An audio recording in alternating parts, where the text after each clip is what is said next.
I will do as much as as many share best practices or yung mga fails ko in the past when I was also in that journey para hindi nyo na siya mapagdaanan, right? But definitely just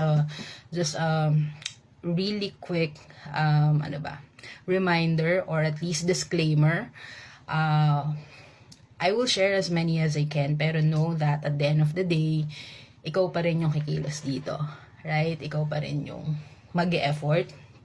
And I think that's really important in terms of your willingness to learn and also, execute these things na matututunan mo on this platform or on this account of mine.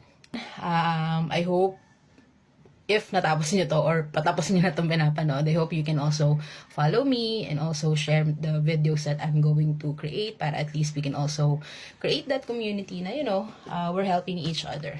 And then, if you have any comments or you can also share your best practices, the better. Okay? So, yun lang naman and see you on my next video. Bye-bye!